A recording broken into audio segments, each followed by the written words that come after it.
Yo, football fans, it's me, Football Fakir, and I'm back with another episode in my series called Road to the World Cup.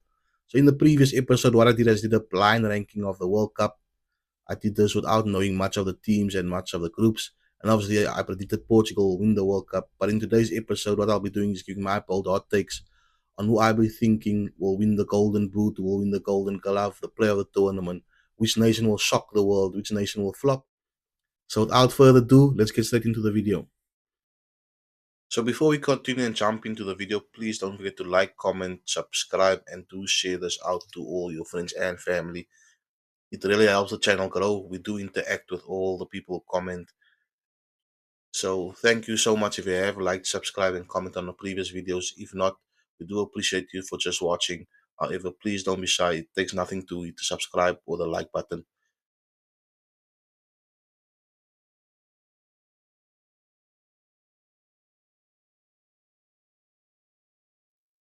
So if you look at the winners, yes, I predicted Portugal to win in the previous episode, and I still do firmly believe they will win. Majority is going with the favourites, which is Spain. Yes, France is stacked every position. In attack, we know they have Mbappe, Dembele, Olise, Shirky, Desiree Doué, Bakola, Mike Maignan in goal, Saliba at centre back, Jules Koundé, Kante still in the squad. We know what he can do. There will be too much eyes and pressure on them. And the same will go for Spain. Spain are the holders of the Euros. That when they won the Euros, that team was exciting. Lamine Yamal broke through. Nico Williams was on fire. Dani Almo came, um, showed why he was rated at that time, playing at RB Leipzig. Moreno chipped in with a goal here and there. I personally feel that those two teams won't win it mainly because of the tag they have as favourites. Um, and I personally feel Portugal will still go on and win it. Too much X Factor players, players who's coming off good seasons. Vitinha, João Neves, Bruno Fernandes, Nuno Mendes, a bright spark in Pedro Neto and Rafael Leao. We know on the day they are unplayable. But the all important thing is, where does Cristiano Ronaldo see himself in this team? Does he want to play every minute, or is he willing to sacrifice himself for the team and for the sake of winning a World Cup? I don't see Ronaldo playing 90 minutes, but he is an important factor in the team. You want to have him around in the squad because he is a winner. He wants to achieve things. But I personally feel if he's willing to sacrifice his time on the pitch and give others a chance, I think Portugal goes on and win the World Cup.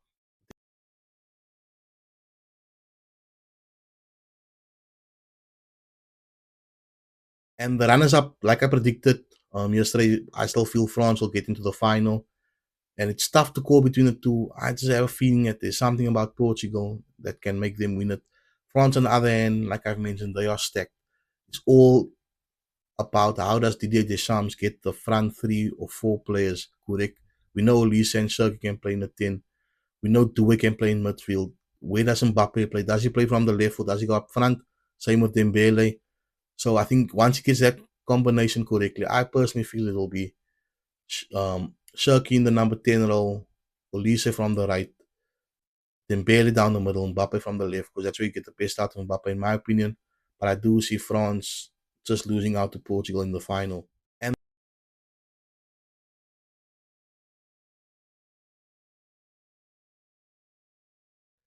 we go on to the play of the tournament, and obviously many people will say it will be Mbappe winning it, it will be Yamal winning it, Olise is going into the World Cup with form, Bruno Fernandes himself is going into the World Cup with form. Obviously, you can't write off a player like Lionel Messi or even Ronaldo for that matter, but I do feel the player of the tournament will be none other than Vitinha. I think the past 2 years that Vitinha had for probably one of, in my opinion, the best midfield in the world. Two-way midfielder, box to box, works on both ends of the field, can defend, can attack, has an eye for goal, can see a pass, can drive the team forward. I feel he will just be important with this Portugal team, and if he can be the link between the defense and driving them forward and creating opportunities, um, being an assistant to Bruno Fernandes, because you know what Bruno Fernandes can do. I think he needs that assistance from Vitinha. Nobody's down, never seen behind him. And I think Vitinha will be key for Portugal's success in this World Cup. So he's my golden ball winner.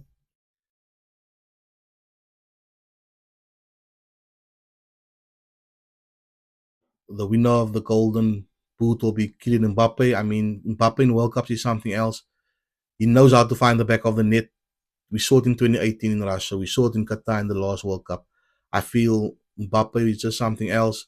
And in World Cups, he rises to the occasion. Yes, he might have been off form in the past 2 seasons, but I think this is the year that Mbappe just World Cup once again, and it reminds everyone why we fell in love with this player. This young boy who came from Monaco, playing in the France national team, helping France win the World Cup, and now he's probably one of the biggest names in football.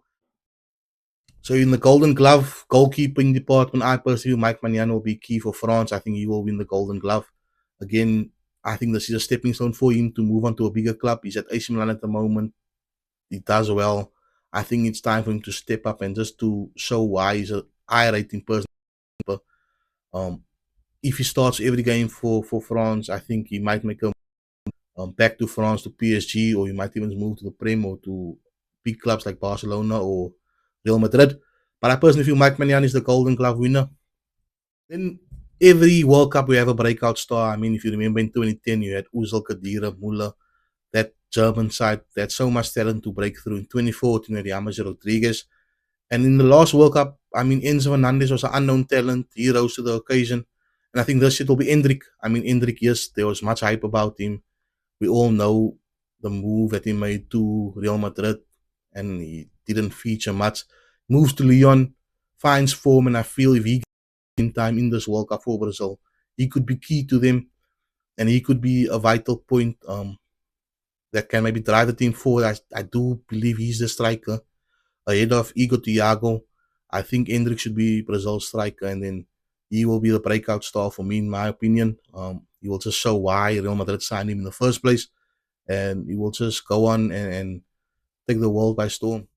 So now my team to shock everyone at the World Cup is South Africa. I think everyone is writing South Africa off to end last in the group. I personally feel South Africa will qualify for the last 16, mainly because it's destined. You can't come to your last three World Cups and you end third and you don't qualify out of the group. I think they'll go one better and end second, qualify out of the group, and then go on to the last 16, if not further. If you look at previous years, African teams, there's always one team that stands out. In 2010, we had Ghana going to the quarterfinals, and we know what happened there. The Suarez handball on the line, then Asamoah Gyan missing the penalty.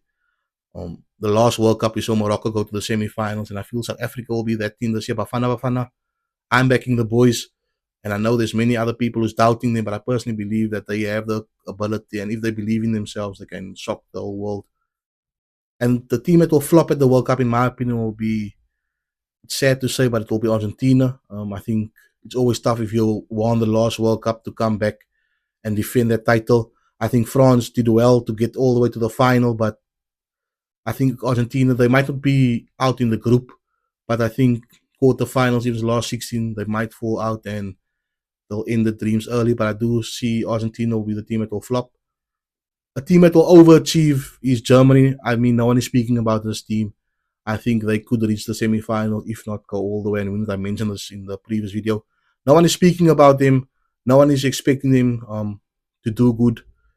But I personally feel that this German side can remind me so much of the 2010 team when there were unknown talents, young players coming through. So I do believe that Germany will be overachievers. So there you have it. That's the end of the video. It's a shorter video. Obviously, I uploaded a longer one in the previous with regards to the prediction of the World Cup. But let me run through my thoughts again. So I say Portugal win, France is the runners-up, Coutinho wins player of the tournament, Mbappe wins the Golden Boot, South Africa will shock the world while Argentina will flop. Now it's your turn. What's your prediction? Let me know in the comments. I'd like to thank everyone who's been liking, who's been commenting, the new subscribers. I do appreciate all the support. Please don't stop. Please continue showing your love to me. I do appreciate that. Do like and comment on every comment I get. I do send a reply. And yeah, that's the end of the video. Stay tuned. I'm trying to upload regularly every second day, if not every day. I'll keep the content coming throughout the World Cup for the series. So yeah, that is me, Football Fakir. And what do I know about football?